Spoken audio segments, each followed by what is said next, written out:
los canales de la 4TV como aquí en este recinto. Agradecer a la Secretaría de Mexicanos en el Exterior y Política Internacional la invitación a este conversatorio respecto al proceso electoral y político colombiano y su importancia para América Latina y para el mundo en general. Nos acompañan los compañeros Daniel Roberto Leones, miembro del colectivo Colombianos por la Paz desde México, Colpaz. Bienvenido, compañero. Gracias, compañero. Está también con nosotros Raúl Yarul, observador internacional de elecciones en Colombia en 2022, periodista y comunicador, militante internacionalista y miembro del FMLC. Muchas gracias también por estar aquí. Y también está con nosotros Damaris Hoyos, asesora en política internacional de la SMEPI, de la Secretaría de Mexicanos en el Exterior y Política Internacional, para dialogar sobre este asunto que hemos seguido, en donde tenemos al compañero Gustavo Petro en la segunda vuelta, uno de los procesos más importantes de este año, en un país sumido en una grave crisis de violencia, y tenemos hoy la esperanza y buscamos conocer cómo vamos a lograr, ¿no? cómo está el proceso político para que Petro por fin sea presidente de Colombia y alcancemos una victoria popular que sería la primera en la historia de Colombia. Y pues sin más, después de agradecerles por su compañía, porque nos sintonicen, pues le cedemos la palabra al compañero Daniel Roberto Leones para que inicie su análisis. Muchas gracias, compañero. Sí. ¿Sí? ¿Aló? Bueno, ¿cómo?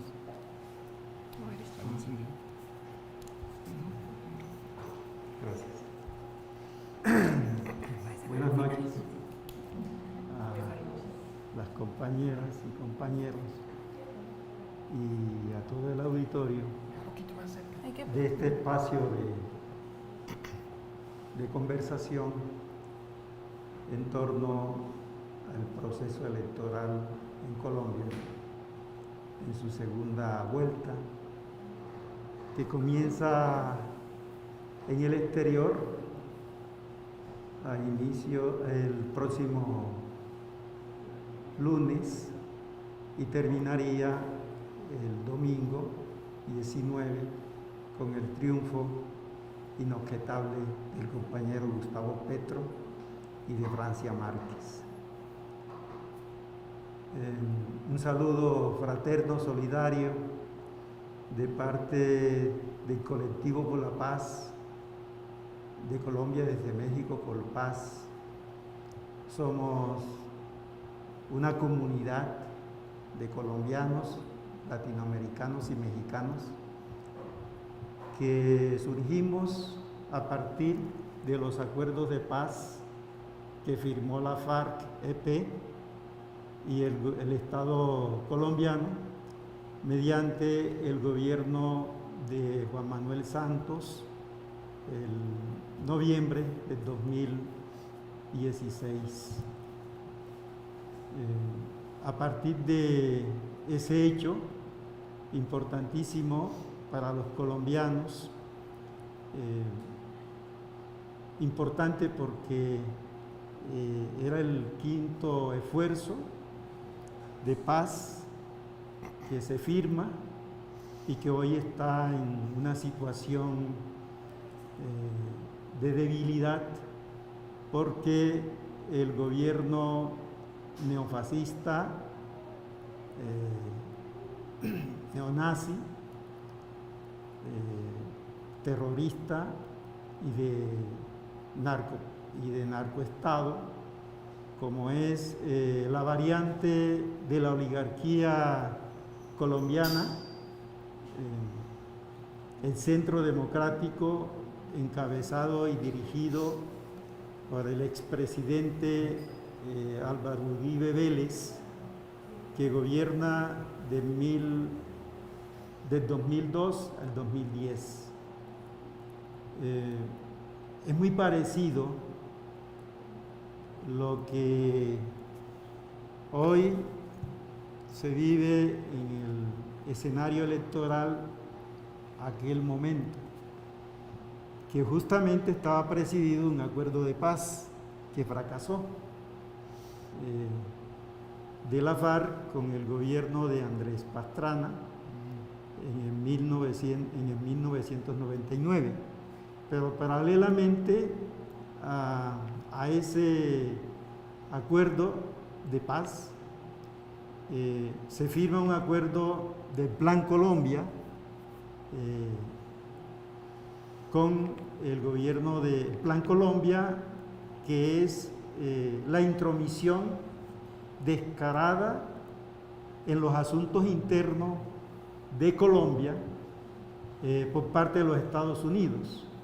Nunca se habían dado estas condiciones de intromisión imperial en los asuntos internos del país, y con ello se implantan 7 bases militares en puntos estratégicos del territorio nacional. Y se dice en el discurso oficial que ese Plan Colombia, que es un derivado del Plan Puebla-Panamá, que por fin no se concretizó porque se van dando algunas contradicciones y algunos movimientos en los países de América Latina, iniciándose con Venezuela justamente prácticamente en ese mismo lapso con el triunfo de Chávez, ¿sí? Y después viene todo como una movilidad a nivel de América Latina, en Argentina, en Brasil, en Bolivia, etcétera. Pero hay que decir como un dato histórico que no se concretiza y que se atranca o se obstaculiza mediante un fraude electoral que tiene lugar acá en México, ¿sí? Es decir, todavía no se había echado a andar en una forma progresiva en términos espaciales en América Latina el neoliberalismo, porque se había dado la dictadura el golpe de Estado de Pinochet el 11 de septiembre de 1973, que es donde nace en América Latina el modelo neoliberal. Entonces, como diría Marx, el modelo neoliberal viene chorreando sangre por todos los poros, y le tocó chorrar sangre justamente en Chile. Pero hay otro hecho importante del agotamiento del modelo mixto o sustitutivo de importación, y es el levantamiento del 68 de los estudiantes en México. Sí, esos datos están ahí interconectados.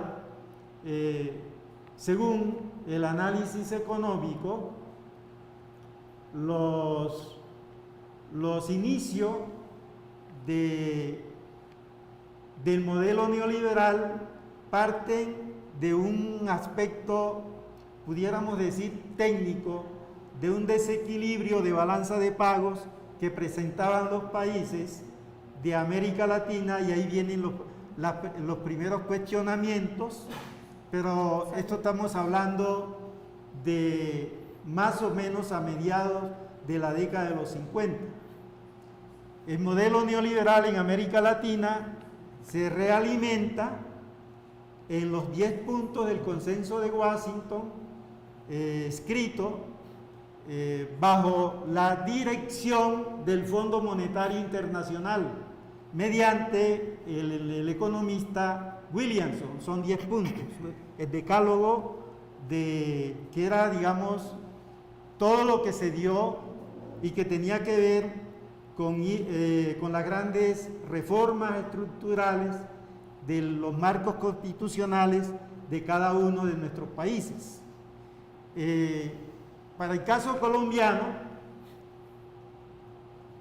comienza el modelo neoliberal con el gobierno de César Gaviria, ese que fue cuestionado en estos días o en este lapso de efervescencia electoral en Colombia por la vicepresidenta Francia Márquez, ¿sí? Porque había por ahí que se decía que antes de las elecciones de marzo, que el vicepresidente o la vicepresidenta de la fórmula de Petro pudiera ser un liberal, ¿sí? Eso no se concretizó nunca.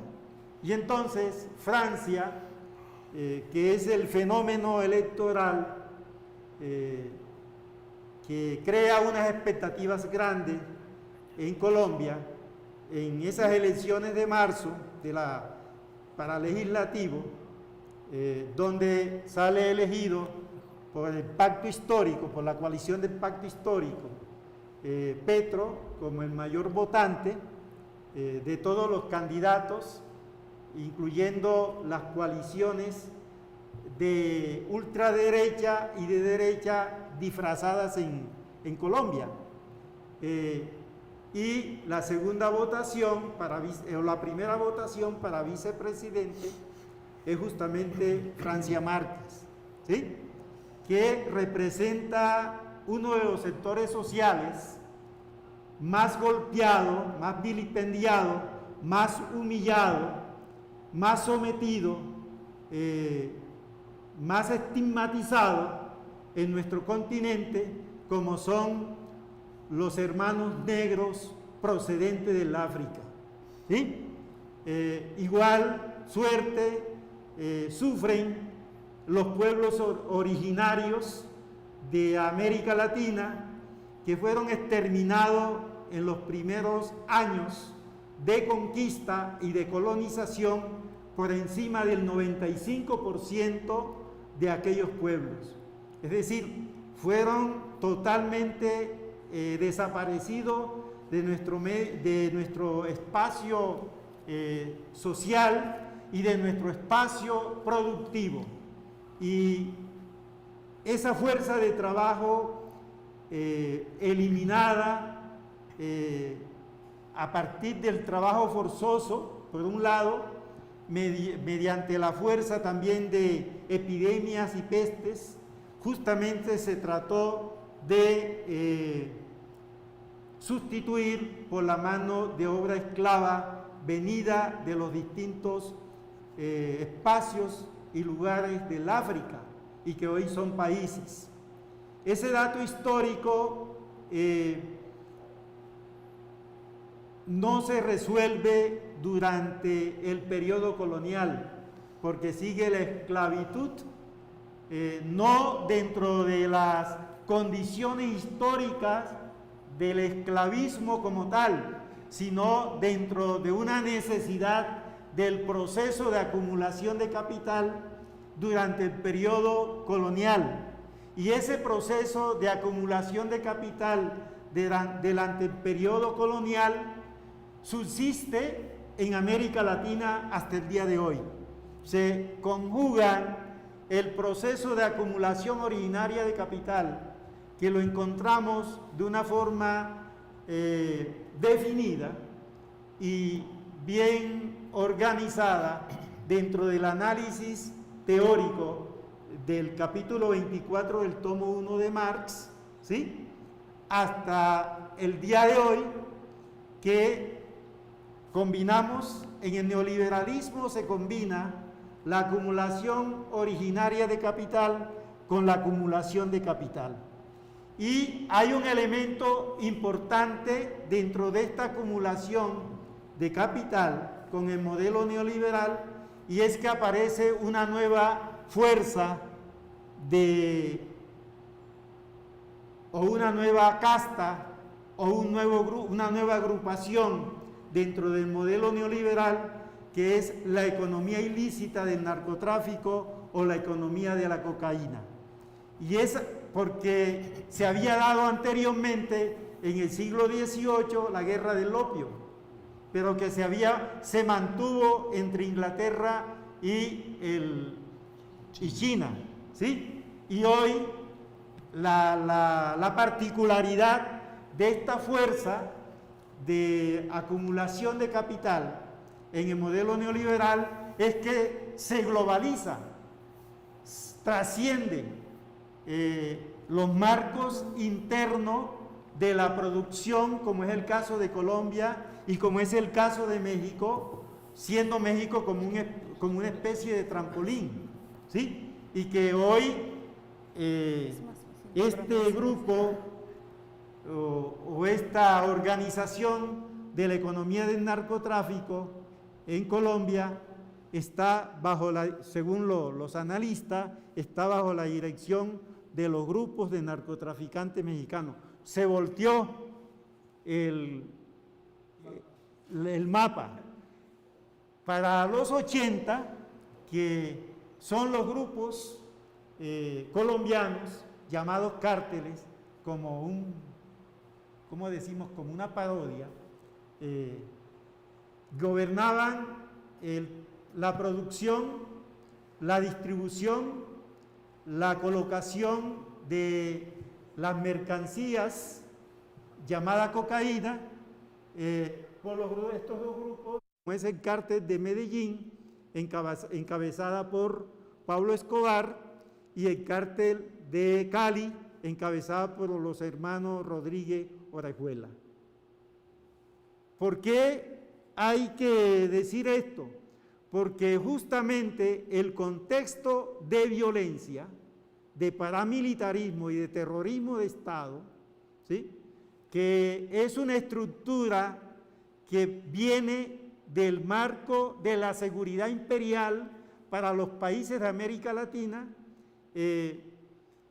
juega un papel importante este tipo de producción ilícita, de producción ilegal, porque de alguna forma entra en el marco de la acumulación de capital, pero bajo una dinámica violenta, ¿sí? Y nos vamos a un hecho histórico en Colombia, es el acuerdo de paz de la FARC-EP, firmado en el 1985 con el gobierno conservador de Betancourt, pero que es un acuerdo fallido.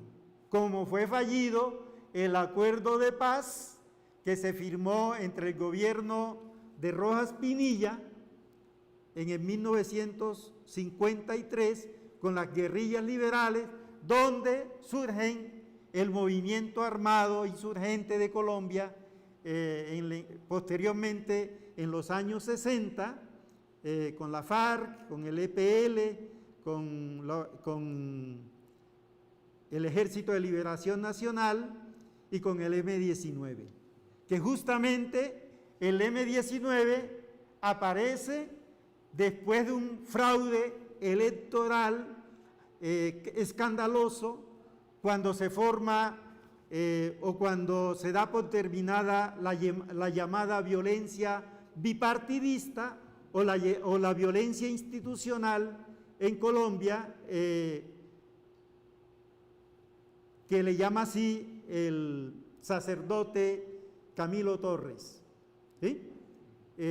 Justamente en ese momento la única organización política y que estaba ilegalizada, perseguida, hostilizada, penalizada en Colombia era el Partido Comunista de Colombia, muy proclive o muy, no proclive, sino muy simpatizante con todas las ideas socialistas de la URSS. Era la única organización que propugnaba por participar en el ámbito electoral. Pero el ámbito electoral en Colombia tiene un problema de estructura hasta el día de hoy, que es el fraude.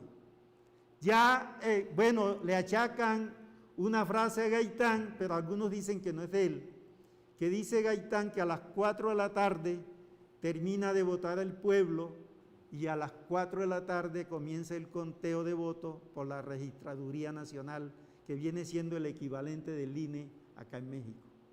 ¿Sí? Eso lo dice Gaitán. Eso, según esto, esa frase de Gaitán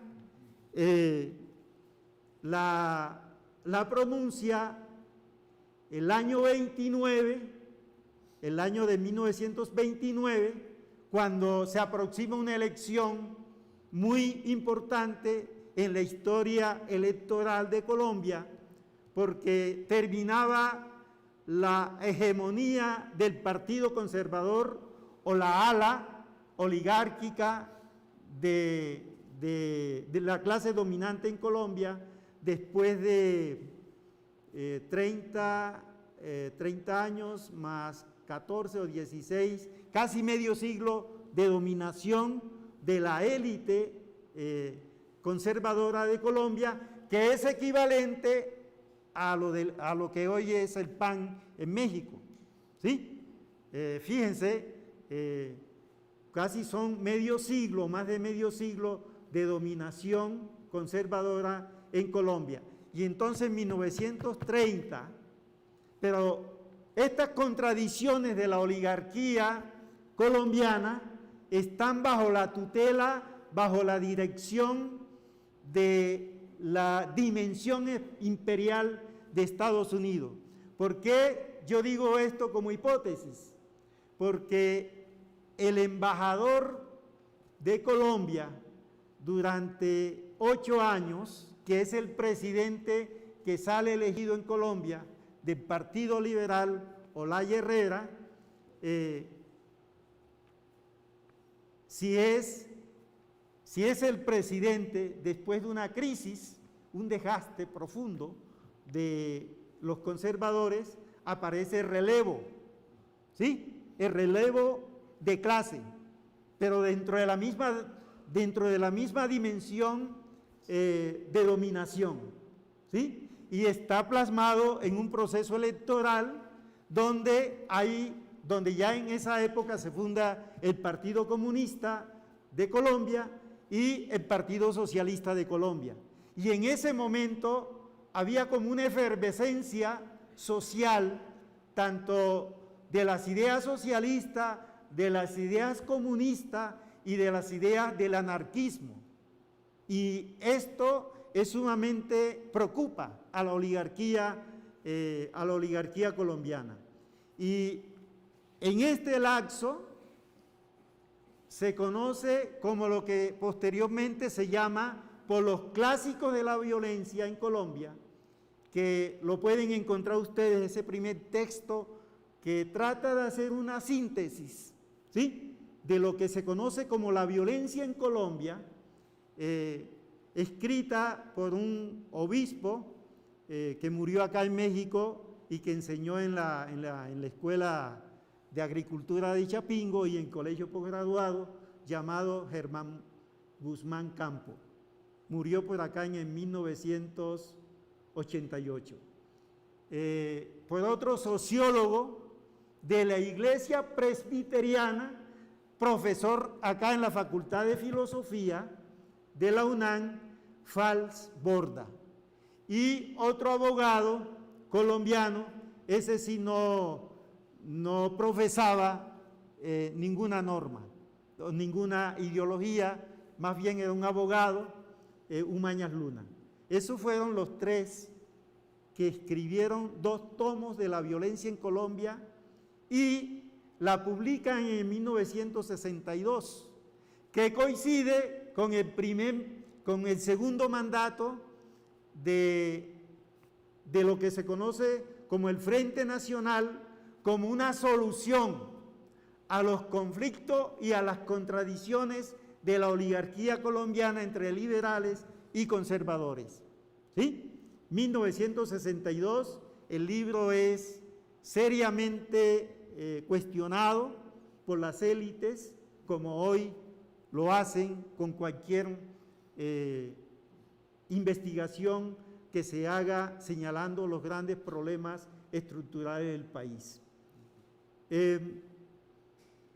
Las elecciones actuales en Colombia, yo planteaba como un escenario parecido a la de 1948,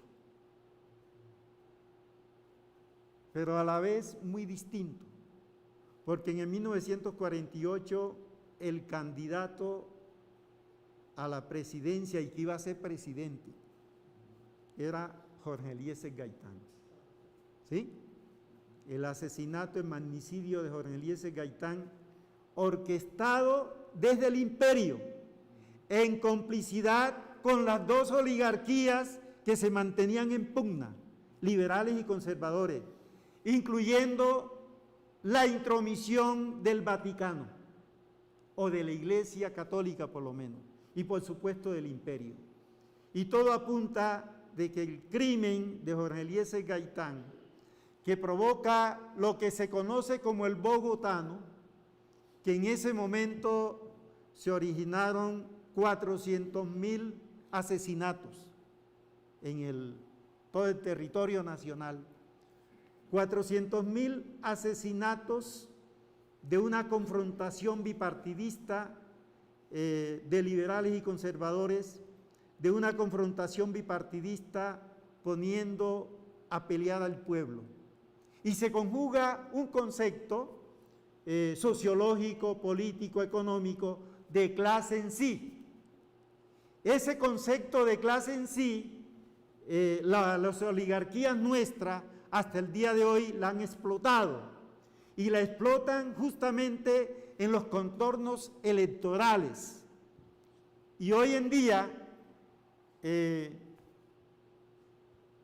triunfo de Gustavo Petro, que va a ser inobjetable, pero claro está que la traición y el fraude de la oligarquía colombiana no está descartado. Primero se hablaba de que posiblemente a Gustavo Petro lo asesinaban en este lapso. Todavía no podemos decir que no, ¿sí? Pero ellos están calculando la magnitud de la problemática. Y eso tiene que ver América Latina, los gobiernos de América Latina con gobiernos progresistas, indiscutiblemente que están pendientes de lo que está sucediendo en Colombia en este escenario electoral. Y ahí como que están tratando de visualizar que el problema hoy es más complejo, más complicado y más contradictorio, ¿sí? Esta lucha, entonces, en el ámbito electoral no ha traspasado todavía el problema de la clase en sí. Todavía estamos en ese escenario. No hemos dado un salto cualitativo de la clase para sí. Y de pronto, la única experiencia que podemos decir, no la única, yo diría que pudiéramos ubicar como 4 experiencias de una luz que se va aproximando al concepto de clase social para sí en un contorno de lucha electoral.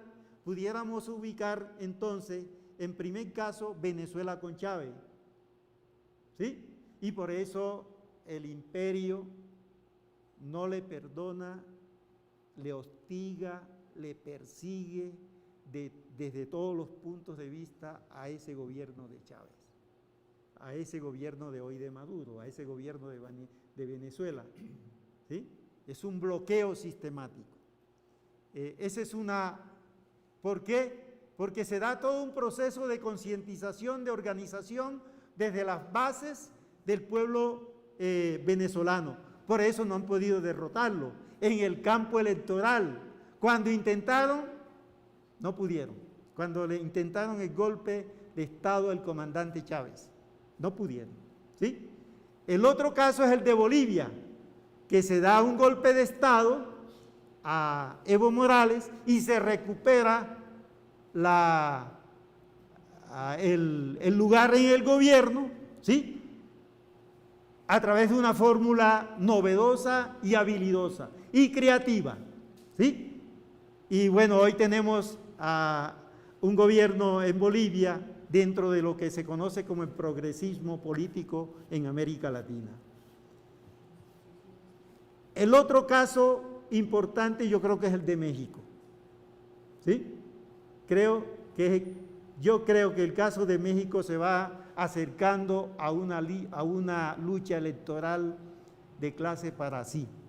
¿Sí? Todavía no la superamos, porque desmontar estas estructuras de dominación no es fácil, después de tantos años de dominación.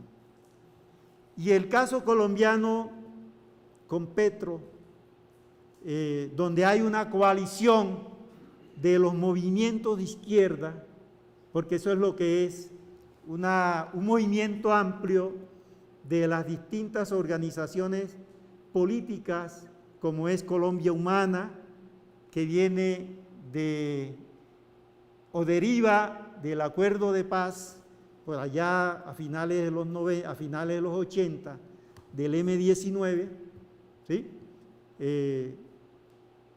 Está ahí en el pacto histórico el Partido Comunista de Colombia, que es el partido más viejo de lucha electoral en Colombia, ¿sí? Porque estamos hablando del año 30, ya casi un siglo de lucha del Partido Comunista colombiano, dentro de lo que posteriormente, por allá, si no me traiciona la memoria, en donde se planteó la combinación de todas las formas de lucha, ¿sí? Y que una de esas luchas era justamente el ámbito electoral, porque el abstencionismo que venía de las organizaciones políticas de izquierda le servía de bandeja a las luchas entre los dos bloques o las dos oligarquías de liberales y conservadores en Colombia. Y cuando aparece ya un espíritu abierto y una decisión por la participación electoral en Colombia, por primera vez, ¿sí? Por primera vez, que fue en 1986, justamente previo al segundo acuerdo de paz fracasado en Colombia entre la FARC y el gobierno de Betancourt. Y aparece la primera lucha electoral ya definida desde una perspectiva de lucha de clase para sí, ¿sí? Y se construye dentro de lo que se conocía en Colombia la democratización del país como una condición indispensable para el problema de la paz en Colombia, ¿sí? Esa lucha que hoy defiende Petro con mucho impulso por la paz como una condición de vida, la paz como un elemento indispensable para armonizar todo un escenario de casi 600 años de sufrimiento del pueblo colombiano. Esa paz se tiene que identificar con el derecho a la vida. Y justamente la lucha de la Unión Patriótica, que es la organización que surge de los acuerdos de paz en Colombia, sufre un exterminio. Más de 8.200 militantes fueron asesinados y han sido asesinados por el gobierno colombiano, por el régimen de terror fascista, mafioso, de un estado, de un narcoestado que ha gobernado a Colombia desde 1970. Y yo me atrevo a decir que de pronto desde los 60, cuando aparece el primer negocio aparece en Colombia el primer negocio de las sustancias ilícitas, en aquel entonces vía marihuana, cuando ese negocio de la marihuana se traslada de Cuba, de República Dominicana y de México a Colombia. Y eso coincide con la crisis agrícola en Colombia en los 70. ¿Sí? Pero muta la cuestión de la producción de las sustancias ilícitas, ilegales, y aparece la cocaína. ¿Sí? En el 1970 aparece la cocaína y esa élite, esos negociantes de la cocaína, se van integrando a la oligarquía mexicana, a la oligarquía colombiana de liberales y conservadores.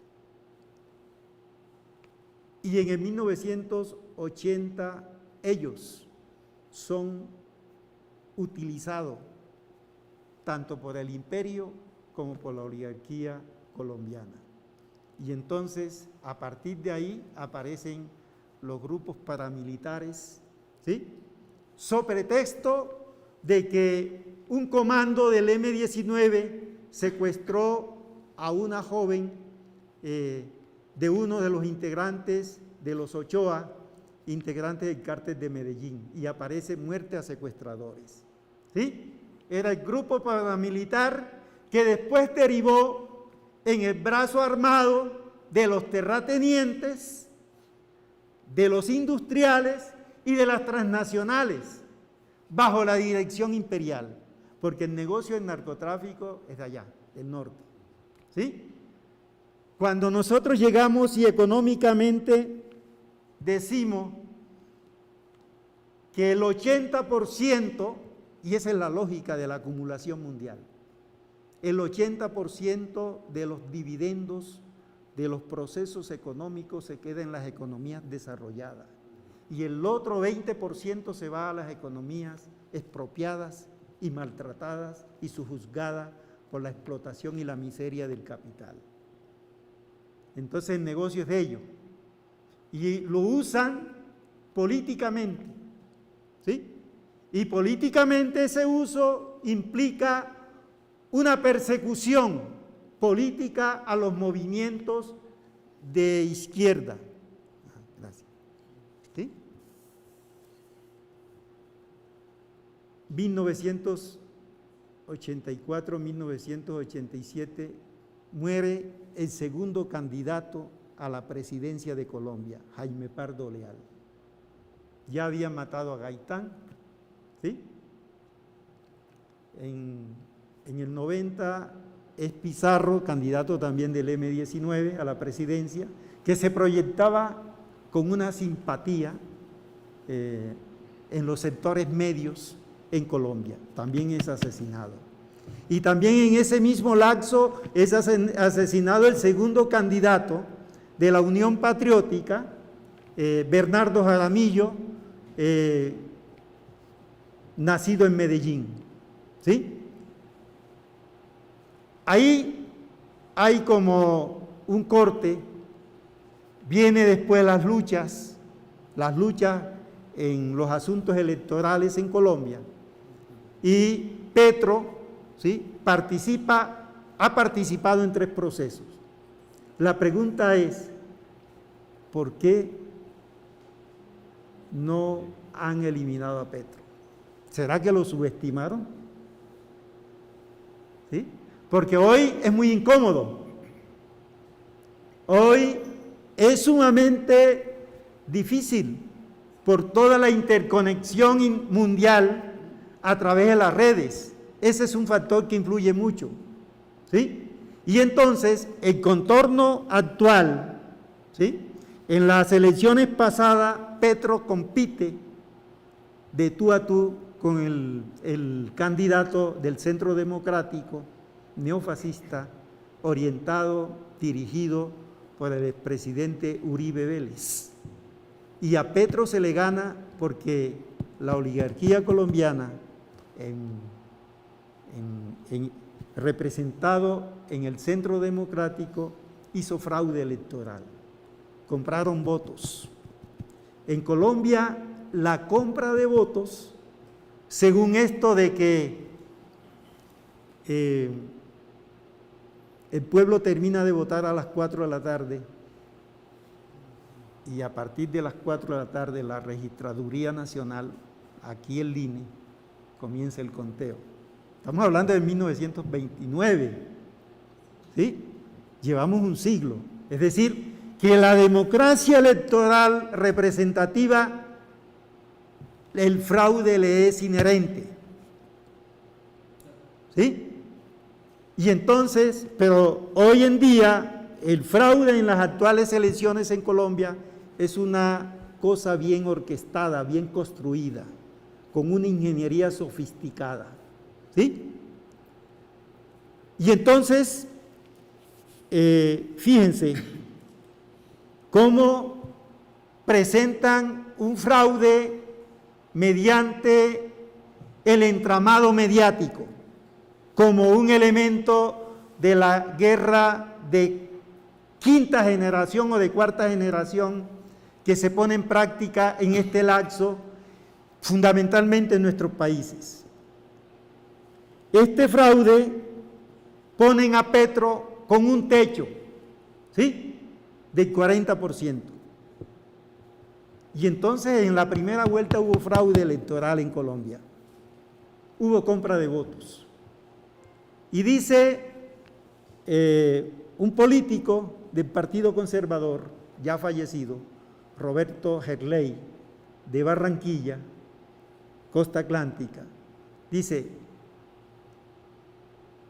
el fraude, la compra y la venta de votos se hizo algo habitual, algo común, algo normal, y nadie en Colombia se escapa de ello, ni nosotros ni los liberales, ¿sí? Y hoy sigue. Me decía un familiar que en el 29 de mayo, la primera vuelta, porque hay una miseria escalofriante, hay una miseria que ha apabullado el pueblo colombiano como los demás países nuestros. Y esa miseria, las personas terminan vendiendo el voto. Y había una familia de 10 votantes y ya estaban haciendo cuenta que era $1.000.000 colombianos. Es decir, más o menos $250, un poquito menos.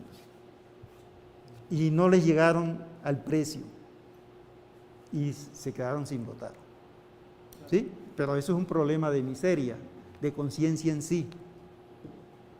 Y entonces, en ese contexto, estamos en la segunda vuelta. Y un escenario es que en la segunda vuelta se va a manipular el software por la Registraduría Nacional.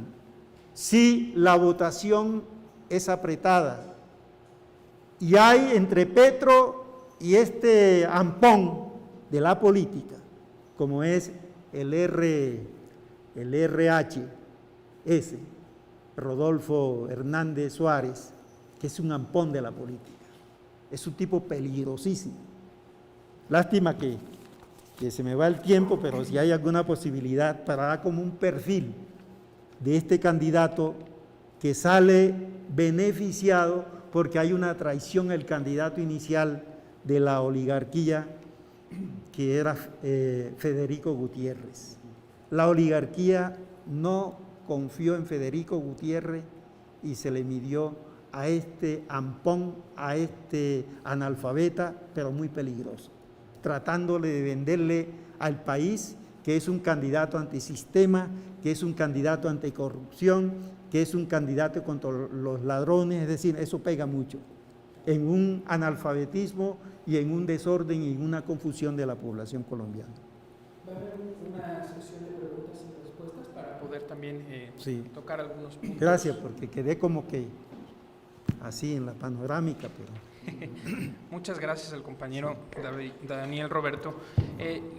queda la reflexión de cómo hay características similares en los países de América Latina, evidentemente. Muchas de las cosas que nos comenta el compañero pues, nos suenan aquí, ¿no? La existencia de un partido de ultraderecha, la violencia, el fraude electoral, el tipo de discursos, el uso de los medios de comunicación de manera facciosa contra líderes progresistas que buscan un camino distinto, son cosas que compartimos en México, en Colombia, en Bolivia, en Venezuela, en Cuba. Y quizá podríamos también en un segundo momento profundizar sobre la particularidad del asunto agrario, que en Colombia no hubo un reparto agrario y eso facilitó muchas condiciones que hicieron que el narco tomara una posición muy importante durante la época y que se instalara entonces la doctrina de seguridad estadounidense muy firmemente en Colombia. Hoy día sigue siendo uno de los bastiones, si no es que el mayor bastión militar de Estados Unidos en la región. Podemos pensar también en que hemos vivido violencias similares aquí en México y bueno, el caso de las elecciones locales en este último fin de semana nos mostró muy claramente en Durango, en Aguascalientes, en Tamaulipas, cómo el narco opera las elecciones, cómo se nos roban votos, cómo se violenta a nuestros simpatizantes y candidatos. Y bueno, quizá esta ola progresista comienza aquí en México y también podríamos anotar un poco de la política exterior mexicana que juega un papel importante en reivindicar las democracias de nuestros continentes. Por ejemplo, en el caso de la diplomacia en contra del tráfico de armas que sucede de Estados Unidos hacia acá. Son unos pequeños apuntes sobre lo que nos comentaba nuestro compañero Daniel y vamos a darle la palabra a nuestro compañero Raúl, observador internacional, que tiene una exposición preparada. Muchas gracias, compañero, bienvenido. Gracias. No sé si se oye bien, a ver, o con el otro micrófono. Vaya. Bueno, en todo caso. Buenas noches, gracias por su presencia, un saludo a las personas o compañeros, compañeras que están en las redes también viéndonos. Yo quería empezar con algunos elementos que Daniel acaba de mencionar. El 9 de abril de 1948 fue asesinado por la CIA el candidato presidencial liberal, Jorge Eliezer Gaitán. Con ese asesinato inicia una tradición, por decirlo de esa manera, en Colombia, de asesinar posibles candidatos ganadores del sector de izquierda o popular. Ahí tenemos a Gaitán, a Pizarro, a Galán. Y ahí, en ese contexto, es donde se debe, a mi juicio, valorar, justipreciar que esta es la primera vez en la historia republicana de Colombia que un candidato de izquierda gana una elección. Es la primera vez, aunque sea en primera vuelta. En un país con tales características, que Gustavo Petro haya alcanzado el 40% es un logro importante, aunque sea insuficiente para llegar a la presidencia. Y además, debemos, creo yo, tratar de contextualizarlo en el tipo del país en que esto se da. Y como entiendo que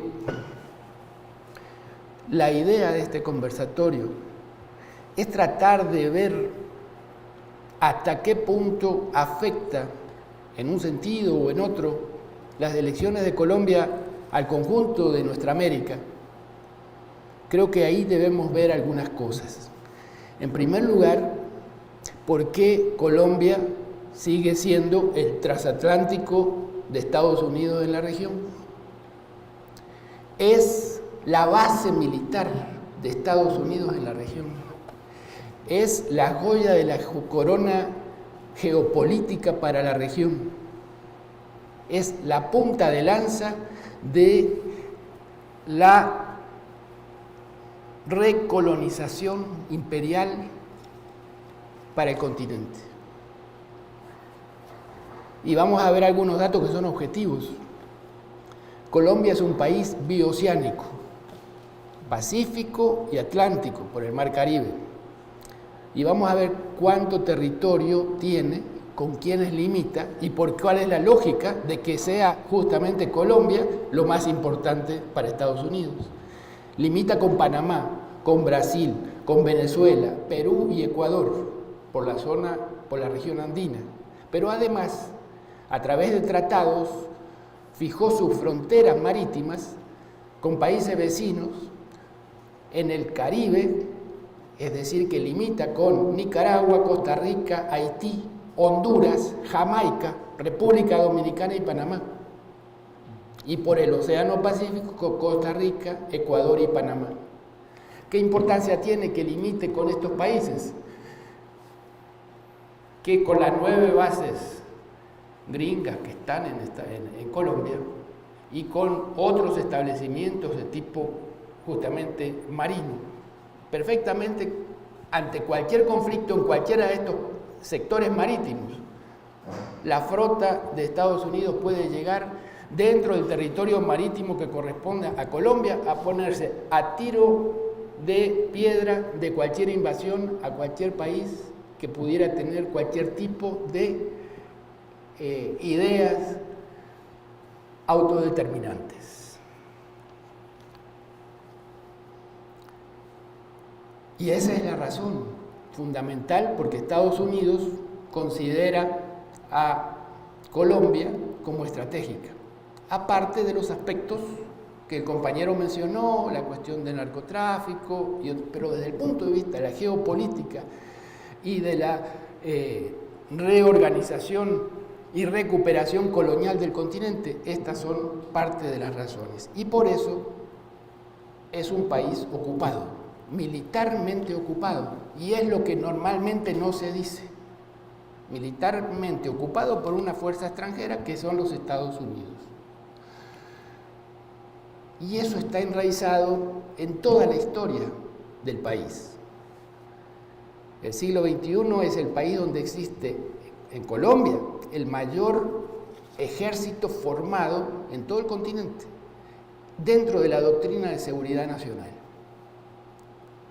Pero aparte del ejército, de las Fuerzas Armadas adoctrinadas dentro de la doctrina de los conceptos de guerra de baja intensidad de los Estados Unidos, de las escuelas de guerra de Estados Unidos, después tienen otros elementos que asesoran en las sombras y que son los que ya se mencionaron, los paramilitares, que son mercenarios, asesinos en territorio colombiano, que se dedican sobre todo a establecer la forma más directa del control social, que es el asesinato de comunidades, liderazgos,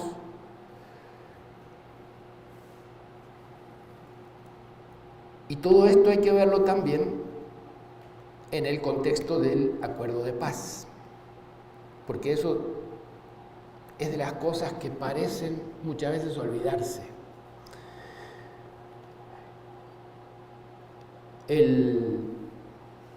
Los acuerdos de paz firmados entre las Fuerzas Armadas Revolucionarias de Colombia y Ejército del Pueblo de Colombia, que es una fuerza que surgió entre los años 50 y 60, y el gobierno del presidente Santos, firmados el 26 de septiembre del 16 en La Habana, fueron profundamente obstaculizados por el poder hegemónico y por sus representantes locales. Pero ¿qué representó en términos de vidas? Bueno, solamente de exguerrilleros reincorporados al trabajo de actividad campesina o de organización campesina son 300 efectivos asesinados. 300 solamente en ese periodo, desde los acuerdos de paz para acá. Un país que tiene, y esta cifra se escucha poco, 8 millones de refugiados internos, aparte de los miles de refugiados y expatriados que hay en todo el mundo. 3 países concentran la mayor población de colombianos en el mundo: Estados Unidos, Venezuela y España. En México representan aproximadamente el 0.3% de la población exiliada colombiana. No es significativo desde el punto de vista, pero el caso de Venezuela es una de las comunidades más grandes. Es importante porque es posiblemente el voto casi seguro hacia la izquierda. Esa gente no pudo votar en estas elecciones porque se deben trasladar a los consulados digamos, a la zona territorial colombiana. Y se abren entonces, tienen que ir a Cúcuta, tienen que ir a otros lugares fronterizos para votar. No pueden votar en Venezuela. Pero esas oficinas el día de las elecciones estuvieron cerradas. Y antes de los días de las elecciones se abría con muchas dificultades, con muchos problemas. Las irregularidades lo que hacían es desmotivar a la gente que tenía que viajar desde Caracas, desde donde sea, de Maracaibo, donde sea, a la frontera colombiana para poder entrar al territorio, votar y regresar. Entonces ese es un problema. En el caso de Estados Unidos no se entorpeció ese voto, porque ahí es un voto de derecha. En este momento, donde van a encontrar al candidato de la derecha en estas elecciones, es en Miami, anda por allá. Ahí está haciendo campaña, porque es importante el voto de esos sectores. En España también ganó la derecha, ahí también gana. Entonces el único problema que tenían era con Venezuela. Entonces dijeron, bueno, que esta gente no vote. Ese es el tipo de mecanismos de fraude finalmente, porque entorpecen la voluntad popular, más allá de que eso sea significativo o no significativo en cuanto a números. Pero en ese marco,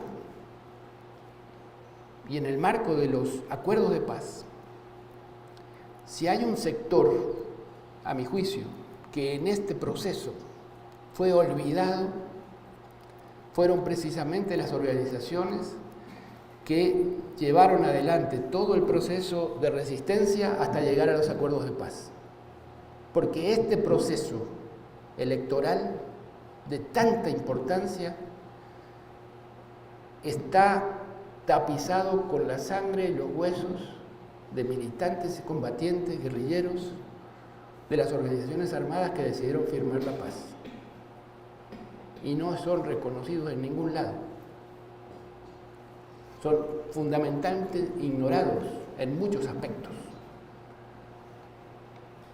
Y hasta cierto punto, la oligarquía logró en gran parte establecer el sentido común en la narrativa de que son asesinos, bandidos. Realmente son los que fundaron las posibilidades de que este proceso existiera. Por eso, incluso siendo irreconocido por el mismo Petro, que habiendo participado en una organización como el M-19, él nunca fue guerrillero, a lo que se dedica la propaganda de la derecha es a decir que se le va a hacer un juicio por un secuestro donde él no tenía nada que ver. Y para que vean hasta qué punto es tan importante, por eso tenemos, creo yo, que ver la cuestión de la importancia geopolítica del territorio. Es tan importante que las fuerzas internacionales juegan en estas elecciones. ¿Qué es lo primero que hicieron al día siguiente de los resultados electorales de la primera vuelta? La Audiencia Nacional en España le abrió un juicio a Petro por secuestro, con la posibilidad de extradición. Sobre ese caso. Ese es el estilo. Y la importancia, ahí podemos ver la importancia geoestratégica que tiene para el imperio y las fuerzas hegemónicas en general las elecciones en el caso de Colombia. Y vamos a hablar un poco en qué marco, en qué contexto llegamos a estas elecciones. La economía de Colombia sufrió en 2020 una caída muy profunda, 6.8%, la más grande en su historia. Desde que empezó la pandemia, se estima que han tenido que cerrar aproximadamente 500.000 de comercios pequeños y medianos. El 17% de la población está en paro. 23 millones de familias solo se pueden permitir 2 comidas al día. Estamos hablando de un país que tiene 51 millones de personas, de los cuales votan unos 30 millones. Pero de eso, si 23 millones no pueden llegar a comer más que 2 veces al día, y eso es ajustado, quiere decir que la mitad de la población vive en pobreza. En ese marco, en aquel momento, en 2020, el gobierno neoliberal plantea una reforma fiscal. ¿Y qué significa? Que se aumentan los impuestos en medio de la pandemia, con esta situación, y claro, se dice que el 73% de la población va a poder pagar, dice que es más justo porque el 73% de la población va a pagar más impuestos. Y que las empresas, aproximadamente 25%, también van a pagar más. Pero lo concreto es que a toda la población se le aumentan los impuestos. Eso generó la primera revuelta que fue convocada el 28 de abril por la Central Unitaria de Trabajadores. Desde entonces, desde aquellas manifestaciones hasta diciembre y enero, diciembre del año pasado e incluso enero de este año, se mantuvieron permanentemente en distintos grados de protesta y de movilización diferentes sectores que corresponden a nuevos sujetos sociales en Colombia. Empiezan los sectores afrocolombianos, sectores campesinos, sectores jóvenes sin trabajo, sin posibilidades de estudio, sin acceso a salud, reivindicaciones feministas, reivindicaciones de diferentes otros sectores dentro de la sociedad, empiezan a jugar como nuevos actores y empiezan a aparecer con nuevas formas de lucha y nuevos métodos de lucha. La respuesta del régimen es la represión, los muertos, lo que hemos visto todos, si hacemos un poco de memoria, a lo largo del tiempo en los medios en esos días. Ese proceso fue el que permitió llegar a conformar este arco multicolor que va desde la izquierda revolucionaria hasta sectores de centro e incluso de sectores del liberalismo. Es decir, no son solamente de izquierdas, es muy amplio el espectro de lo que significa el pacto histórico en este momento, sobre bases muy concretas. Una de las bases más concretas es posiblemente el movimiento que lidera la compañera Francia. Francia Márquez es no solamente una lideresa, sino que es una persona que conoce las comunidades, viene de ese trabajo, ha sufrido atentados, no es alguien que venga de la política estándar, la política tradicional, sino que es otra cosa. Hay expresiones genuinas de pueblo en esta fórmula y vienen por el lado precisamente de compañeras como Francia. Y claro, uno dice, con esas características podrán llegar a gobernar. Bueno, en primer lugar vamos a ver algunos datos, ¿no? La primera vuelta terminó con Gustavo Petro con 40.33%, aproximadamente 8 millones de votos. Rodolfo Hernández, el segundo, sacó 28.15% y Federico Gutiérrez, que es el candidato del uribismo, sacó 23.92%. Inmediatamente, la noche misma de los resultados electorales, se hicieron las cuentas alegres y decían, Petro tiene 8 millones y los votantes de Rodolfo Hernández y los de Federico Gutiérrez suman 11 millones. Y con 11 millones contra 8, si van los de Sergio Fajardo, todos para el lado de Petro, sacan 9 millones. Quiere decir que vamos a ganar por 2 millones. Esas son encuestas muy alegres, porque la primero que tenemos que saber, y eso es acá y en cualquier parte, es que nadie es dueño de los votos. Un candidato puede decir, yo apoyo a tal candidato, pero que sus seguidores lo voten o no, dependerá mucho de cada uno. ¿Perdón? Claro. Esa es una cosa que la gente piensa que es simple. La otra cuestión es cómo están los candidatos de acuerdo a lo que se va sacando día a día. Hay una cosa que se llama tracking, que es un seguimiento diario de una combinación de diferentes encuestas y estudios que se van haciendo, y con esos elementos se saca una cosa que se llama tracking. Lo trabajan los grandes medios, un par de agencias, y se sirve eso a medios de difusión masiva. El tracking de hoy 9, muestra a Gustavo Petro con 48.5% y a Rodolfo Hernández con 46.7%. Hoy. Pero ¿qué pasaba con el candidato? ¿Quién era el favorito? El 1 de junio. El 1 de junio, a ver si lo puedo tener, perdón, 19 de junio. No, estoy hablando de el 1 de junio. El día siguiente a los resultados electorales, el primer tracking que hicieron fue el 1 de junio. Rodolfo Hernández salía con 52.5% y Gustavo Petro con 44.8%. La diferencia es bastante sustancial. 6 días después, el 7 de junio, Rodolfo Hernández tenía 47.8%, había bajado de 52 a 47. Gustavo Petro había pasado de 44.8 a 46.8, había subido 2 puntos. Miren cómo va cambiando. Y vamos al recuerdo lo que decía Raúl. Rodolfo Hernández tiene hoy 46.7, que es lo que tenía Petro el 7 de junio.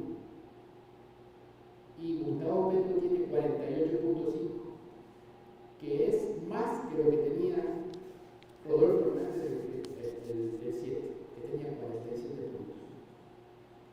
¿Lo que quiere decir esto es que va a ganar? No. Lo que quiere decir es que se va cambiando la configuración de la decisión del votante. ¿Y dónde están perdiendo esos votos o dónde lo está ganando alguien? Bueno, lo está perdiendo Hernández y lo está perdiendo en las mujeres y lo está perdiendo en el voto de la derecha oligárquica, el mismo que le endosó la misma noche de las elecciones. Salió Fico y dice, nosotros vamos a apoyar y no queremos cargos porque lo que no queremos es un peligro para Colombia como es Petro. Así, con ese discurso salió esa noche y dijo, aquí van nuestros votos. Pero como decimos, no están los votos en propiedad de nadie. Lo concreto es que hoy donde pierde es en los sectores de la derecha.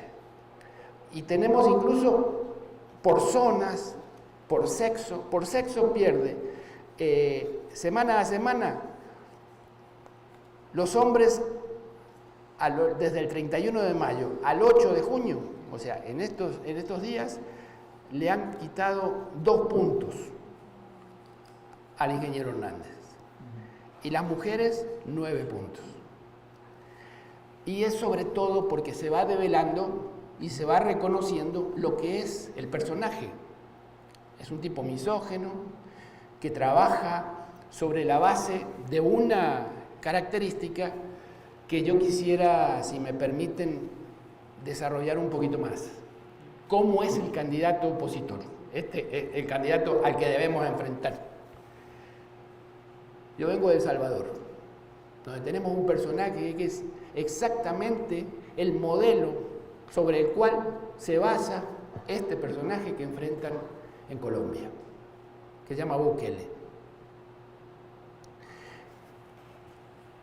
Este es un tipo que hace lo mismo que está haciendo Hernández. Primero, fomenta el odio, el rechazo a los partidos políticos, el rechazo al sistema, se presenta como antisistema,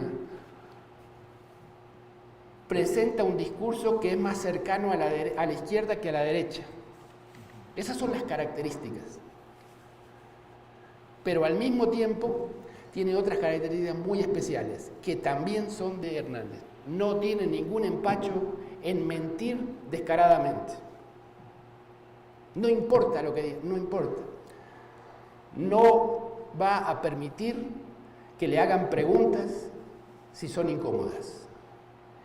No va a permitir exponerse en directo con la gente. Por eso está en Miami. Y dijo, no voy a dar, no voy a hacer debates, no voy a salir en público. Esa fue la estrategia de Bukele. Bukele no dio un solo debate, no hizo prácticamente mítines públicos, trabajó desde las redes sociales, generó una imagen, la creó, la construyó y la vendió. Y el otro elemento es el odio a los partidos, todos son iguales, estos son todos ladrones, yo soy el Salvador. Lo mismo que está diciendo este hombre, que dice, por eso abraza el discurso anticorrupción, siendo él un gran corrupto, que tiene juicio, no es que tenga una investigación, tiene un proceso por por corrupción, por haberle entregado, siendo alcalde de Bucaramanga, a su hijo determinados negocios, y además tiene una cuenta por ahí de como de 14 millones, que yo no sé exactamente de qué, pero que son parte de los elementos que están en el juicio. O sea, el personaje que está compitiendo a la presidencia, lo único que puede tener es posiblemente el fuero para no ir preso si gana la presidencia. O sea, es un aliciente para él correr por la presidencia, para que no lo metan preso.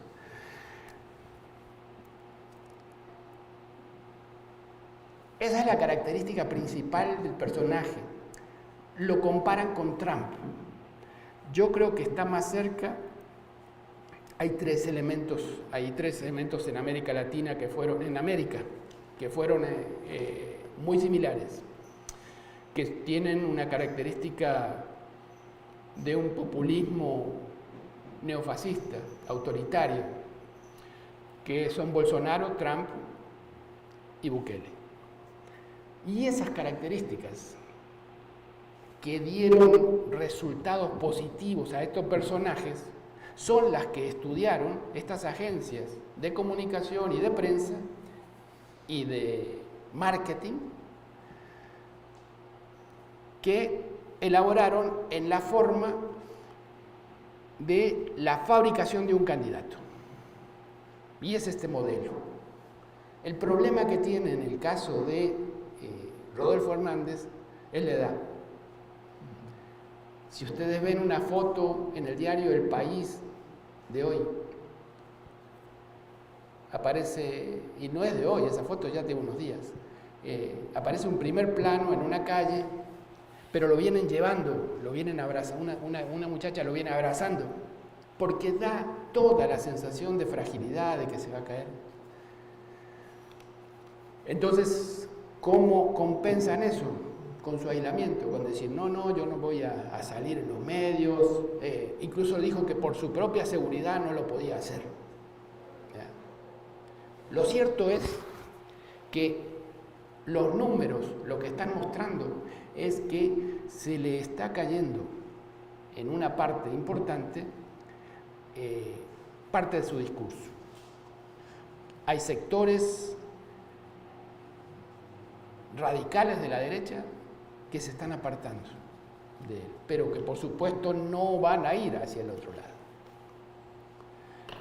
Las mujeres que votaron en una gran cantidad por Rodolfo Hernández en la primera vuelta, sabiendo que el tipo lo que dijo fue la mujer en la casa y que opine de política desde la casa, y lleva una vicepresidenta. Pero claro, jamás van a poner a debatir a Francia Márquez con la candidata a vicepresidenta de Rodolfo Hernández, porque es un elemento decorativo, la han puesto simplemente por el hecho de decir vamos a poner género y que con eso ganamos. Esa era la lógica, es utilitarista hasta en eso. no él, sino la campaña, los ideólogos. No pensemos en el personaje como una persona, sino como un aparato. Y ese aparato es el uribismo. Cuando él plantea el cambio, y eso es una cosa que nosotros tenemos que entender, que la narrativa de la derecha, acá en México y en todas partes, va a estar permanentemente machacándonos para que repitamos lo que ellos quieren. Y hablan de que son dos candidatos del cambio, y eso no es cierto. Hay un candidato de la continuidad y un candidato del cambio. Hemos dado los datos históricos de por qué el único cambio es que la izquierda por primera vez llegue a que no lo maten y llegue a ser presidente. El otro no, el otro es continuidad y nada más. Entonces ahí hay un problema que tenemos que nosotros tratar de... Sí, perdón. Ah, vaya. A ver, ¿y este? Ya. ¿Aló, hola? Hola, hola. ¿Hola? No. No está agarrando. A ver, no, porque está encendido, pero ahora sí, ya. Bueno, ya prácticamente vamos terminando, porque ya está haciendo un poco tarde, pero la idea es que no compremos las narrativas que la prensa mundial nos tira. Hoy leía en un periódico, no recuerdo cuál, pero en uno de los periódicos que hablaban del triunfo de Rodolfo Hernández, pero hablaban del triunfo en la primera vuelta, que había triunfado. La palabra triunfar ahí se mete de contrabando y uno piensa, pues este tipo ganó. Pues no ganó, perdió. Es el primer perdedor, podríamos decir en algún lado, pero es perdedor. Sin embargo, esa palabrita, si nosotros no la subrayamos, la tragamos. Entonces, en este momento, aunque la tendencia se va moviendo, lo hablábamos con un compañero precisamente en Colombia, chateando sobre la situación, y decíamos, miren, puede ser que la tendencia se vaya revirtiendo y que el favorito ya no sea favorito. Sin embargo, trabajen como que van perdiendo y por lo menos por 10 puntos. Es la única forma de garantizar el triunfo. Hay un 20% de voto oculto antes de la primera vuelta. Y al terminar la primera vuelta, ese 20% sigue oculto. Hay que identificarlo en muy pocos días. Es muy difícil conseguir en este tiempo revertir una tendencia natural. Es decir, son 2 o 3 semanas, lo único que se puede hacer es continuar con la inercia, más que crear una nueva campaña. Pero para finalizar, y la importancia que esto tiene para América Latina, la importancia que tiene esto para América Latina es la misma, pero inversa, que le da los Estados Unidos a las elecciones en Colombia. Porque lo que significan las elecciones en este momento en Colombia, en marzo salió Biden diciendo que, el 10 de marzo creo que fue, salió diciendo Colombia va a ser nuestro socio estratégico en la OTAN. En la OTAN no puede ser miembro, porque en la OTAN solamente son miembros Europa, Canadá, Estados Unidos, es el atlantismo. Sin embargo, la promesa es de ponerlo como el hijo privilegiado. Y las razones son esas fronteras, esas características propias, la condición de país ocupado por una potencia, esas son las características. Que Estados Unidos pierda eso es una enorme ganancia para América Latina en su conjunto, porque es un país que no necesariamente va a entrar en la esfera del progresismo, de la izquierda, de la revolución. Yo decía, ¿qué es lo que se va a ganar con que la fórmula Petro Márquez llegue al gobierno?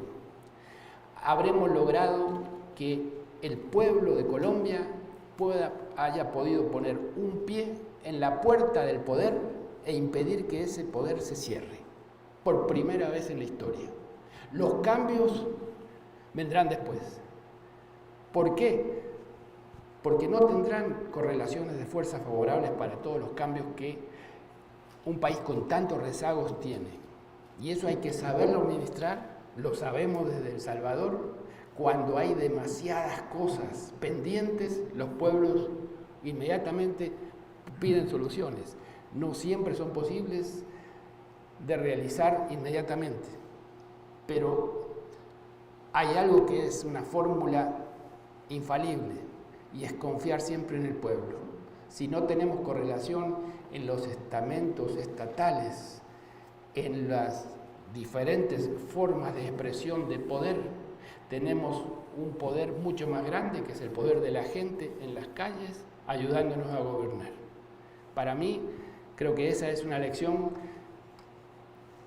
que aprendimos en El Salvador, que se está aprendiendo en México y que posiblemente sirva para los compañeros, el hermano pueblo de Colombia. Gracias.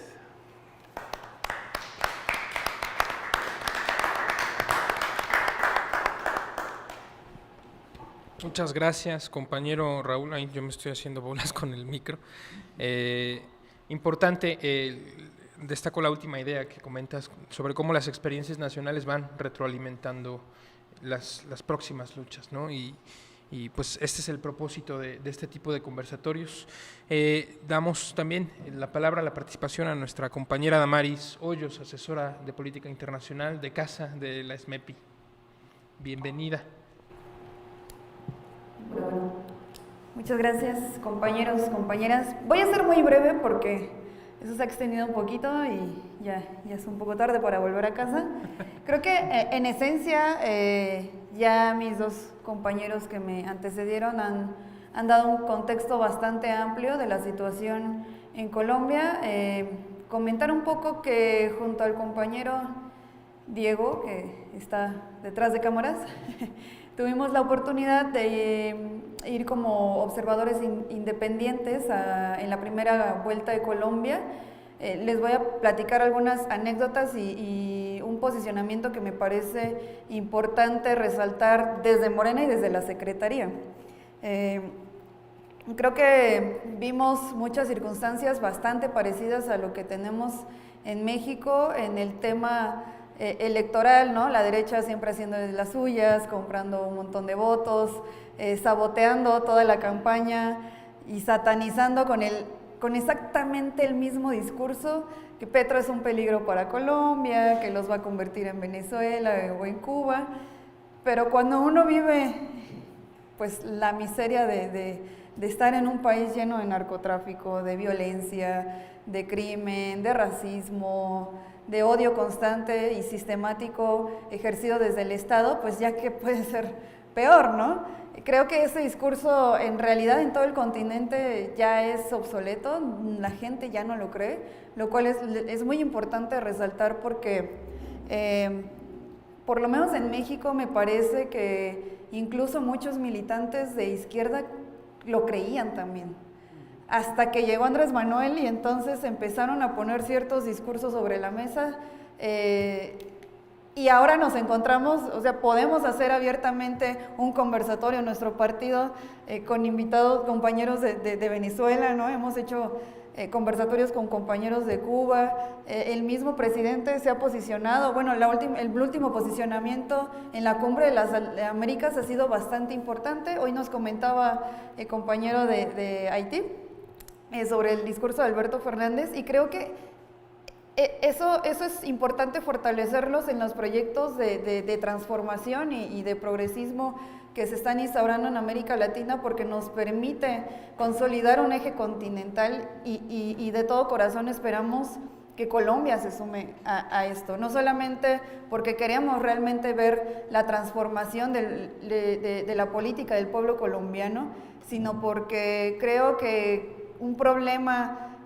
cualquier problema que pasa en el mundo también se vuelve un problema nuestro y esa solidaridad la hemos aprendido en México y es bastante importante.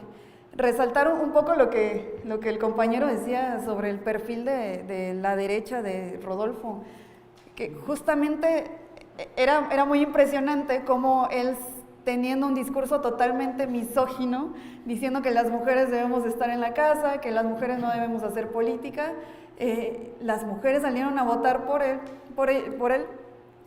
Y entonces, el último día que estábamos Diego y yo, Nos fuimos a comer una hamburguesa con unos compañeros de la Unión Patriótica. Y entonces le preguntaban a la señora de las hamburguesas por quién había votado. Y ella dijo, pues yo voté por Rodolfo. Pero a regañadientes porque no lo quería decir abiertamente, le daba un poco de pena. Y entonces, pues bromeando le decía, bueno, pero es que a usted no le ofende que este candidato hable mal de las mujeres y que a usted la quiera en la casa cocinando. Y entonces la señora guardó silencio. Imagínense qué tan importante es el trabajo territorial para ir a difundir esto que a lo mejor ella no lo había escuchado. Y de repente se puso a investigar si lo que decíamos era cierto, ¿no? Y después, pues se hizo un trabajo ahí de convencimiento con la señora y ella, pues seguramente reflexionará si su voto, que era tan seguro para Rodolfo, lo cambiará para Petro. Pero son esas pequeñas cosas las que nosotros podemos hacer en territorio. Les platicábamos a los compañeros que justamente nosotros en un contexto muy similar de guerra, de narcotráfico, de violencia, con toda esta guerra de cuarta generación y los medios de comunicación encima, nuestra arma más poderosa pues ha sido justamente el casa por casa.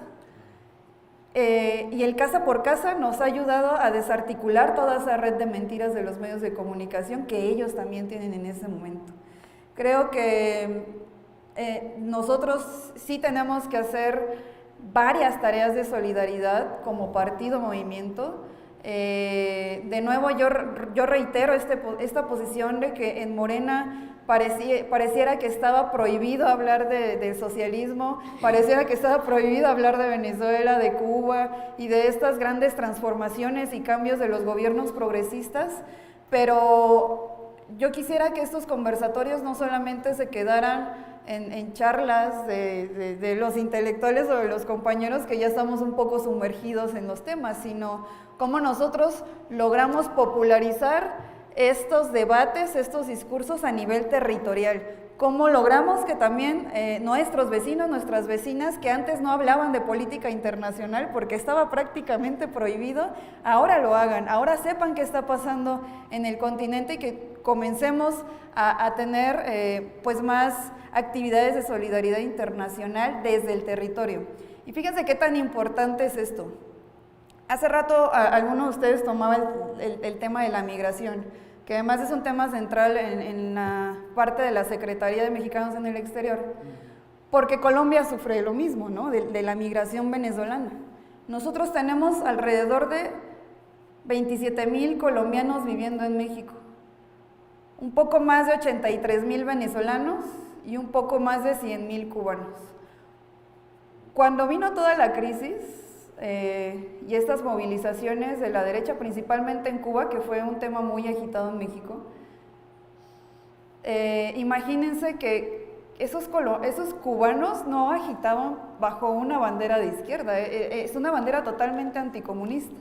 Y lo lamentable es que son migrantes que por su situación, que no vamos a criticar, yo creo que esa es una cosa que le toca a ellos, bajo esta política de no injerencia, pero imagínense que esos migrantes también votan en México. Ustedes hagan la suma, pero tenemos más de 200,000 votos que le votan a la derecha.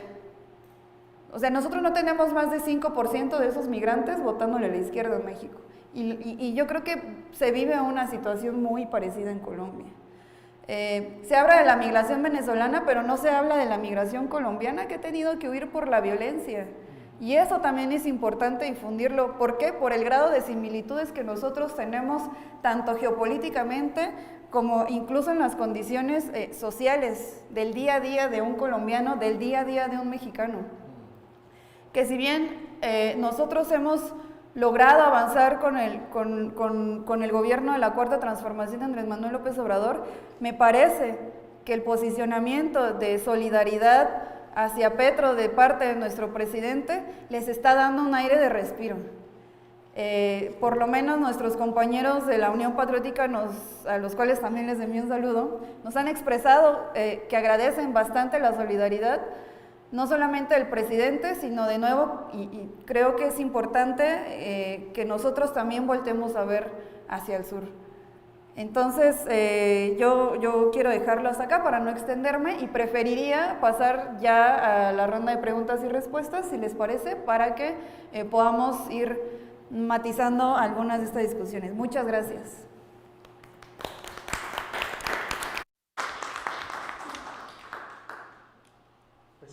Sí, adelante, compañeros. Adelante, compañeros.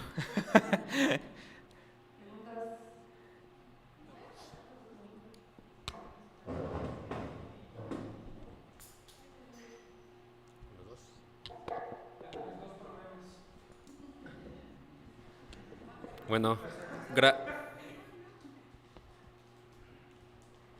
gracias por el espacio. Estos espacios, como ya muchos aquí lo comentaron, es de vital importancia que se sigan dando y que esto a su vez lo repliquemos, como lo dice la compañera Damaris, en nuestros territorios.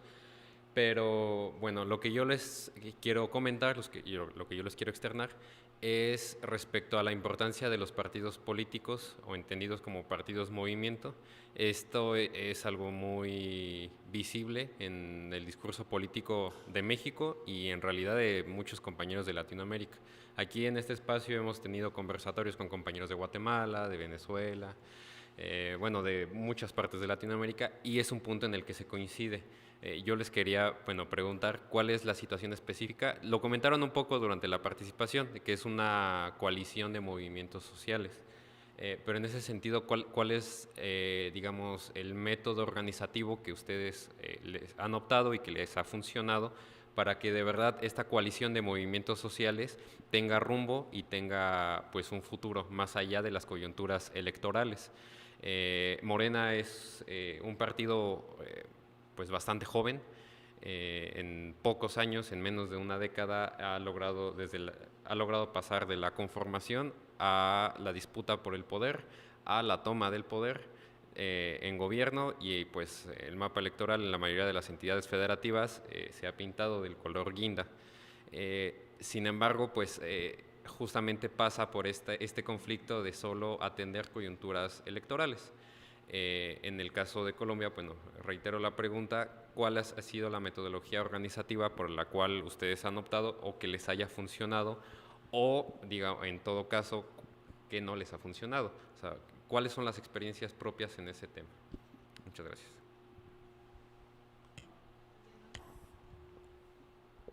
También nos hacen llegar una pregunta de Facebook y es básicamente, ¿qué opinan sobre el paro armado en Colombia? Esa es la pregunta textual. El paro armado en Colombia. ¿Algún otro comentario y pregunta? Si no es así, propondríamos que cada uno de ustedes, compañeros, como invitados, tuviera una respuesta de 5 minutos sobre uno de los temas.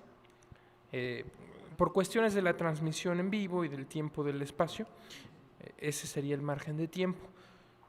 Muchas gracias.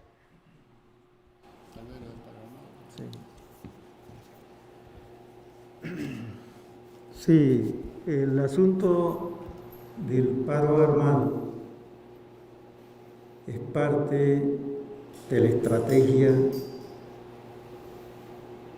de la oligarquía colombiana para crear un ambiente de miedo hacia el conjunto de la población en Colombia.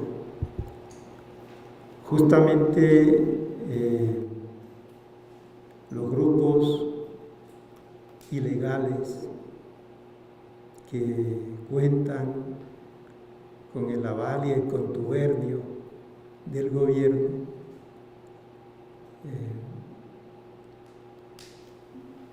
crean este escenario de miedo en aquellas zonas donde está la presencia paramilitar y donde están los narcotraficantes.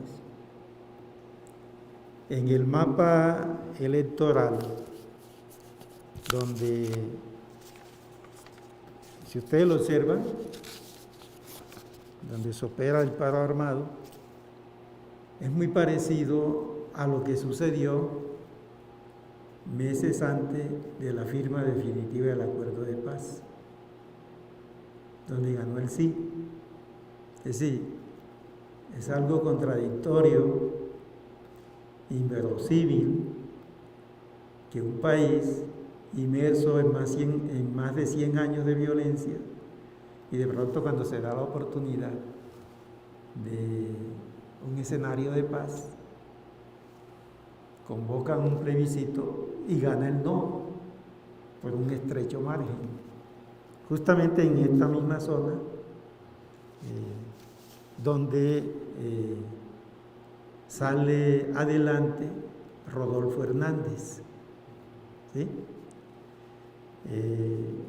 Yo decía que el paramilitarismo es un insumo de la intervención imperial en los asuntos internos de nuestros países. Para 1962, en Colombia, se hacen los primeros ensayos de paramilitarismo, que ya en Colombia se tiene una experiencia en la llamada violencia bipartidista. Ya en Colombia se ponía en práctica grupos paramilitares que se llamaban chulavitas, pájaros, etc. ¿Sí? Y fue durante todo este periodo previo al 1960. Entonces, yo manejo la hipótesis que el movimiento, el paro nacional, no sé si habrán oído ustedes algunas sospechas por ahí, el paro nacional de abril del año anterior fue como un intento del gobierno de ir creando condiciones para desprestigiar a Petro y quitarle presencia electoral en los distintos territorios de Colombia. Y el paro armado también está dentro de esa misma estrategia, ¿sí? Pero esta vez distinta, a atemorizar la población de sectores importantes que pueden definir la elección en Colombia. Así como, pero ¿qué sucede con el paro cívico? Que quien sale desprestigiado es el gobierno de Iván Duque, a tal punto que según esto el gobierno de Iván Duque contaba con un aval popular, o bueno, de un aval de la población colombiana por encima del 50%. Y durante el paro armado, durante el paro cívico, se cae totalmente ese apoyo moral, ese apoyo a tal punto de que se dice en las encuestas que el 80% de la población colombiana rechazaba el gobierno de Duque y sus medidas neoliberales y antipopulares, que terminó afectando y agudizando la crisis económica, la crisis política, la crisis moral, la crisis cultural de Colombia. Entonces, el paro armado tenía como ese propósito de sembrar el miedo en zonas importantes donde hay presencia paramilitar y presencia del narcotráfico en Colombia. Los paramilitares y los narcotraficantes están coludidos con el Estado, con el gobierno y, por supuesto, ven en el gobierno de Petro ciertos problemas. Y es que hay una experiencia durante la lucha en el concierto parlamentario. Según los datos que se manejan sobre la denuncia que hace Petro contra, por ejemplo, paramilitarismo y narcotráfico enquistado en el Senado, ¿sí? Y allí aparecen el 35% de parlamentarios coludidos con el narcotráfico, y que entonces se convirtió en un escándalo público, y varios personas son juzgados y son encarcelados. Sí, ese es dentro de ese sistema tan corrompido, tan cómplice en Colombia, se dan estas situaciones. Y entonces el paro armado, yo creo que está dentro de la estrategia esa de quitarle voto a Petro, pero vía la amenaza y el miedo del conjunto de la población, y que eso es importante. Habría que ver en qué porcentaje de la población votante pudiera abstenerse o terminando votando, en este caso por Rodolfo Hernández, como el candidato del sistema, de la corrupción. Pero aquí hay un problema, y es que las oligarquías nuestras son tramposas, son traicioneras y son asesinas. Y ya el compañero como que planteaba un escenario, un posible escenario, y es que Rodolfo Hernández tiene unas carpetas abiertas de problemas de corrupción en Colombia. ¿Y quién nos dice? ¿Sí? Esa es una idea que se plantea, un escenario, que después ¿por qué en este momento no lo inhabilitan? Si hay suficientes elementos de derecho y de violación, no solamente en el ámbito electoral, sino en el ámbito criminal, jurídico. ¿Por qué no lo inhabilitan? Y posiblemente lo inhabiliten después de las elecciones, y como hay una vicepresidente manipulable, entonces la oligarquía, si gana Rodolfo Hernández, sigue en el gobierno. Ese es un posible escenario. ¿Sí? Y una explicación también por qué la demanda en España, ¿no? ¿Sí? De un hecho que es de ¿cuántos años? 82, y en ese evento Petro no participa en esa negociación, ¿sí? Y lo involucran ahí, un juez, justamente buscando inhabilitarlo electoralmente, y entonces abriéndole las compuertas al candidato oficial. Entonces son las artimañas de la oligarquía colombiana de tratar de debilitar y inhabilitar la candidatura de Petro por esa vía, ¿sí? Es decir, ellos tratan de utilizar todos los medios posibles para tratar de que Petro siga. Según las encuestas, hay una diferencia de 2 o 3 puntos entre Petro y Hernández. Pero, por ejemplo, hay una masa de votantes del 9% indeciso. El compañero decía 20. ¿Sí? Hay un voto blanco, en blanco del 9%, proyectado. Posiblemente eso se defina en el último tramo, es decir, en la semana que viene. Eso lo vamos a ver de pronto, se puede ir reflejando, pero no con una contundencia en el escenario internacional. ¿Sí? Ahí podemos como que ver algunas señales, algunas tendencias de si ese 9% se desbalancea a favor de Petro. Yo estoy casi seguro que sí, porque cuando nosotros encontramos en las plataformas de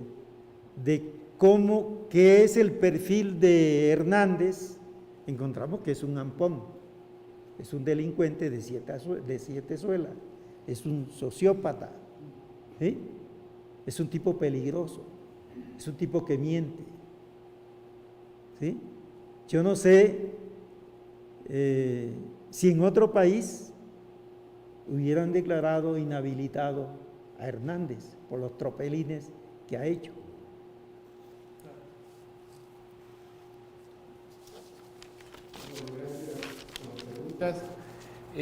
Yo voy a ser breve con esta porque es un tema que realmente deben responder los compañeros y las compañeras en Colombia, es su experiencia. Yo lo que puedo decir es que es lo que veíamos o lo que vimos.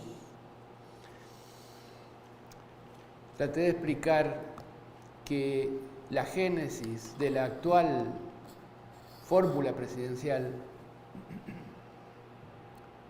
nace de la rebelión popular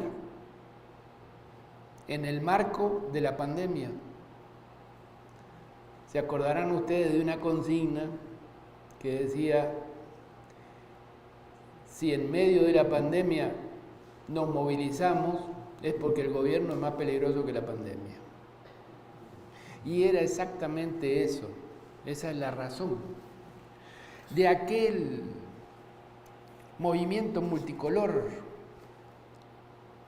policlasista, multirregional, diverso en todas sus formas. Nace esta primera estructuración de organizaciones sociales, políticas. Mi interpretación es que es una combinación de dos elementos: la capacidad de movilización del pueblo a través de organizaciones y nuevos sujetos sociales, jóvenes, estudiantes, afrodescendientes, los diferentes sectores, la costa, el Pacífico, el Caribe,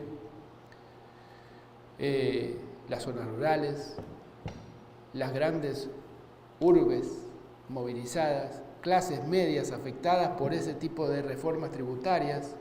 Todos esos sectores se van unificando, pero necesitan otro factor, y es el factor de los partidos políticos, de algún partido político con experiencia electoral, y ahí es donde entra Petro, y la experiencia dentro de la institucionalidad demoliberal, digamos. Y son dos fuerzas que confluyen, dos fuerzas del seno del pueblo, y además con experiencias de gobierno, en alcaldía y de lucha. Hasta ahí se conforma entonces una coalición que además se amplía a nuevos sectores, y que estoy convencido que en este periodo de 19 días se amplía aún más, porque no hay otra forma, hay que ampliarla necesariamente con un objetivo concreto, que es lograr el triunfo. Y se ha visto, han varios candidatos, precandidatos, líderes de otros partidos ya han expresado su decisión de apoyar a Petro. Así podemos llegar a las elecciones. La pregunta del compañero apunta a después de las elecciones, al proceso después. Hay dos cosas concretas: que lo más fácil es ganar el gobierno, lo más difícil viene al segundo día, Porque el primero es de fiesta, de celebraciones, pero al segundo día empiezan los problemas y hay que resolverlos. Y ahí vamos contra el tiempo, por el rezago histórico de 200 años o más. Y ahí es donde empiezan las urgencias del pueblo y es donde yo decía, no se va a poder hacer toda la transformación, pero va a haber necesariamente que empezar a dar los pasos en seguridad, en determinadas posibilidades de garantizar que se pueda gobernar, en la lucha contra la corrupción, en salud, en educación, en los temas esenciales. Pero junto con eso habrá que construir partido. Esa es una tarea estratégica, la construcción posterior del partido. El partido está en gestación. La génesis de ese partido saldrá de todo este conjunto de diferentes sectores sociales. Puede ser partido en movimiento, puede ser partido de clase, pueden ser muchas cosas. Será finalmente el pueblo colombiano, las y los colombianos los que decidan cuál es la mejor forma de administrar las diferentes cuotas de poder popular que van a poder ir conquistando. Porque ese poder todavía no se ha conquistado. Si se conquista el poder institucional, es simplemente el gobierno. De ahí hay que ver con eso qué es lo que se hace. Y termino recordando una crítica que hacía una compañera socióloga, que por cierto no es de México, pero enseña que es en México, y decía, la gran excusa de los partidos de izquierda durante muchos años en América Latina fue la Revolución Cubana. Decían, no, es que ellos, como tomaron el poder, entonces podían hacer lo que quieran. Y con esa excusa no hacían nada cuando estaban en el gobierno, o hacían demasiado poco. Cuando en realidad lo importante no es cuánto poder tener, sino que cuánto haces con ese poder para ampliarlo, profundizarlo y que sean más sectores los que sean dueños de ese poder colectivo. La cuestión es no cómo se llega, sino qué se hace con esas cuotas de poder que se van ganando y cómo se amplían. Gracias.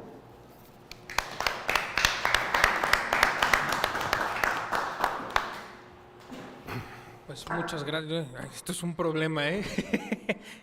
Gracias. Pues nos dice la compañera Damaris que renuncia a su derecho de la palabra por el bien de su cena. Por el bien de la estabilidad de los Y por la salud mental, no es cierto, de todos alcanzar ustedes. Y para llegar al metro.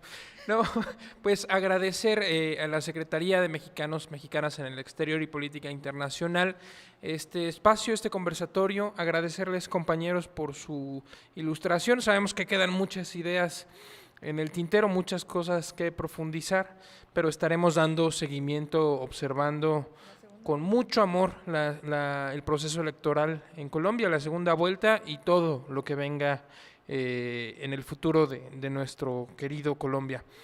Pues muchas gracias. También a la 4TV, que me metieron en problemas con el micrófono. Un abrazo ahí a la cabina, a las cámaras y pues nos vemos. Muchas gracias. Vámonos.